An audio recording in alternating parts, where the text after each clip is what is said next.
আপনাদের মোবাইলে প্রচুর পরিমাণে অ্যাড বা বিজ্ঞাপন আসে, আর আপনারা যখন মোবাইল ব্যবহার করেন তখন এই অ্যাড বা বিজ্ঞাপনগুলো এসে আপনাদেরকে অনেক বেশি বিরক্ত করে, আর আপনারা কোনোভাবেই এই অ্যাড বা বিজ্ঞাপনগুলোকে রিমুভ করতে পারছেন না। তো বন্ধুরা, আজকে আমি আপনাদেরকে খুবই গুরুত্বপূর্ণ দুইটি আপডেট সেটিংস দেখিয়ে দিব।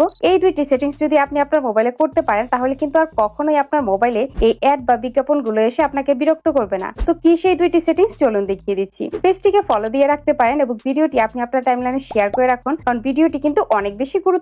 তো চলুন শুরু করা যাক। তো এই দুইটি সেটিংস করার জন্য প্রথমেই আপনি আপনার মোবাইল ফোনের সেটিংসে চলে আসবেন। এখন আপনারা একটু স্ক্রল করে নিচের দিকে চলে আসবেন। দেন এখানে প্রাইভেসি নামে যে অপশনটি রয়েছে এই অপশনটিতে ক্লিক করে দিবেন। দেন আপনারা আবারও স্ক্রল করে নিচের দিকে চলে আসবেন। দেন এখানে অ্যাডস নামে যে অপশনটি রয়েছে আপনারা এই অ্যাডস অপশনটিতে ক্লিক করে দিবেন। দেন এখানে প্রথমেই অ্যাড প্রাইভেসি নামে যে অপশনটি রয়েছে এই অপশনটিতে ক্লিক করে দিবেন। দেন এখান থেকে আপনারা অ্যাড টপিকসে ক্লিক করে দিবেন। দেন বন্ধুরা, এই যে দেখুন এখানে অ্যালাউ অ্যাড টপিকস নামে যে অপশনটি রয়েছে এই অপশনটি কিন্তু এখানে এনাবল করা আছে। তো আপনাদের মোবাইলে এনাবল করা থাকবে, আপনারা এখান থেকে এই অপশনটিকে ডিসেবল করে দিবেন। তো আমি অপশনটিকে ডিসেবল করে দিচ্ছি। এখন আপনারা একটু ব্যাকে চলে আসবেন। দেন 3 নম্বরে ডিলিট অ্যাডভার্টাইজিং আইডি নামে যে অপশনটি রয়েছে এই অপশনটিতে ক্লিক করে দিবেন। দেন এখানে ডিলিট অ্যাডভার্টাইজিং আইডি নামে যে অপশনটি আছে আপনারা এই অপশনটিতে ক্লিক করে আপনারা ডিলিট করে দিবেন। তো বন্ধুরা, এই দুইটি সেটিংস যদি আপনি আপনার মোবাইলে করে দিতে পারেন তাহলে কিন্তু আপনার মোবাইলে আর কখনো এসব আজে বাজে অ্যাড বা বিজ্ঞাপন এসে আপনি যখন মোবাইল চালাবেন তখন কিন্তু আপনাকে বিরক্ত করবে না। That's it.